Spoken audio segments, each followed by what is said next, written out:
Good evening, praise Yahuah, hallelujah, Yahuah, Shabbat Shalum. Sorry for butchering all the names and the soundings of text, by the way. This is Genesis 30. And when Rahel saw that she bore Yaakov no children, Rahel envied her sister. Another good reason why you don't have more than one wife. And said to Yaakov, give me children, or else I am going to die. Envy and jealousy. And Yaakov's displeasure burned against Rahel, and he said, am I in the place of Yahuah, who has withheld from you the fruit of the womb? Ask Yahuah for children? And she said, see my female servant Bilhah. Oh, we're not going to ask Yahuah. We're just going to do our own opinion here. And she said, see my female servant Bilhah, go into her and let her bear for me, and let me be built up from her as well. So she gave him Bilhah, her female servant, as wife, and Yaakov went into her. Yaakov is James. And Bilhah conceived and bore Yaakov a son, and Rahel said, Yahuah has rightly ruled my case, and has also heard my voice, and given me a son.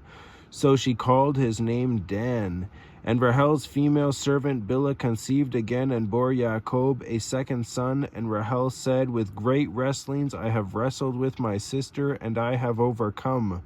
So she called his name Naphtali. And Leah saw that she had ceased bearing, and she took Zilpah, her female servant, did exactly what her sister was doing, and gave her to Yaakov as wife. Didn't even ask Yahuah. And Leah's female servant Zilpah bore Yaakov a son, and Leah said, fortune comes. So she called his name God, spelled several different ways, pronounced exactly the same. God, the pagan idol of fortune. And Leah's female servant Zilpah bore Yaakov a second son, and Leah said, I am happy, for the daughters shall call me happy. So she called his name Asher. Asher is the pagan idol happy, and fortune is the pagan idol God.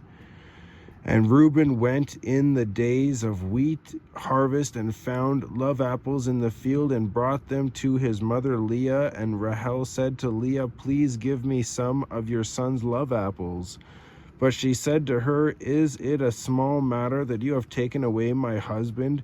Would you take away my son's love apples too? And Rahel said, therefore let him lie with you tonight for your son's love apples.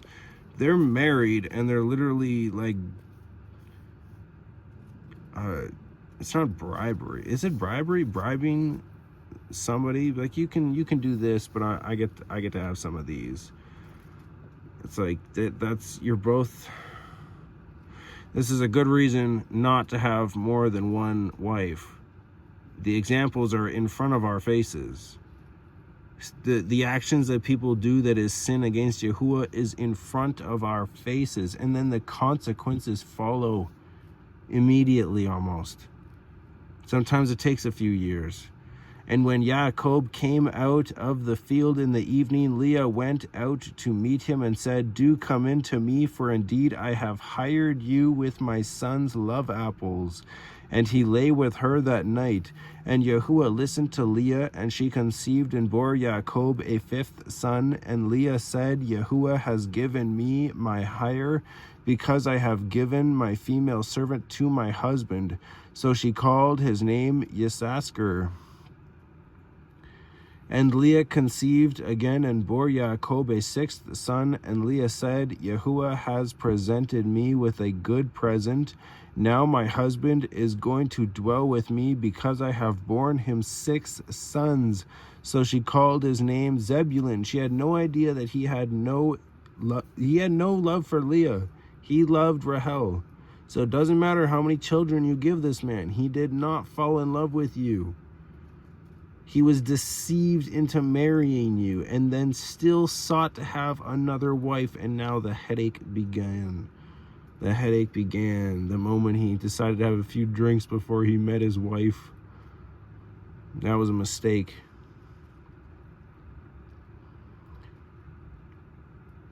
But the human mind is strange. We will do so many things to gain somebody's love, even if it's pretty much artificial, because this is pretty much artificial. He's loving the children. It's not that he has that intimate husband-wife feelings for you. Anyways. And Leah said, Yahuah has presented me with a good present. Now my husband is going to dwell with me because I have borne him 6 sons. So she called his name Zebulun. And afterward she bore a daughter and called her name Dinah. And Yahuah remembered Rahel, and Yahuah listened to her and opened her womb. And she conceived and bore a son and said, Yahuah has taken away my reproach. So she called his name Yosef and said, Yahuah has added to me another son. And it came to be when Rahel had borne Yosef that Yaakov said to Laban, send me on my way to go to my own place and to my land. Give my wives and my children for whom I have served you, and let me go, for you yourself know my service, which I have done for you. And Laban said to him, if I have found favor in your eyes, please stay, for I have diligently watched that Yahuah has baruched me for your sake. And he said, name me your wages, and I give it. So I said to him, you know how I have served you, and how your livestock has been with me, for the little you had before I came has increased greatly, and has baruched you since my coming. But now when am I going to provide for my own house too? And he said, what do I give you? It's like he didn't even listen. He's like, what do I give you? Anything. All I care about is money anyways, and profit of sorts. What do I give you? And Yaakov said, give me not. If you do this for me, I shall again feed and guard your flocks. Let me pass through all your flock today, removing from there all the speckled and spotted sheep, and all the black ones among the lambs, and the spotted and speckled among the goats, and these shall be my wages. And my righteousness shall answer for me in the time to come when you come concerning my wages. Every one that is not speckled and spotted among the goats, and black among the lambs, it is stolen if it is with me. And Laban said, see, let it be according to your word. And on that day he set aside the male goats that were speckled and spotted, and all the female goats that were speckled and spotted, every one that had some white in it, and all the black ones among the lambs, and gave them into the hand of his sons.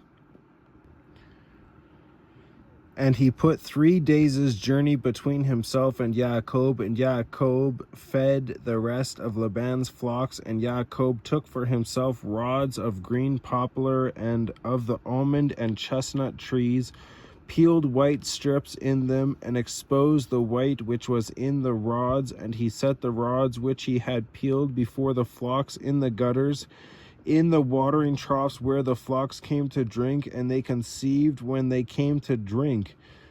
This would be a cool thing to test out, to see if it's like, or if it was just the power of Yahuah doing it, because there's things that could seem coincidental, and then some things that are very obviously not coincidental. It's impossible to be, kind of thing.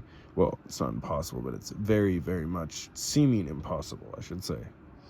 And Yaakov took for himself rods of green poplar and of the almond and chestnut trees, peeled white strips in them, and exposed the white which was in the rods. And he set the rods which he had peeled before the flocks in the gutters, in the watering troughs where the flocks came to drink, and they conceived when they came to drink. So the flocks conceived before the rods, and the flocks brought forth streaked, speckled, and spotted. And Yaakov separated the lambs, and made the flocks face toward the streaked and all the black in the flock of Laban. But he put his own flocks by themselves, and did not put them in Laban's flocks.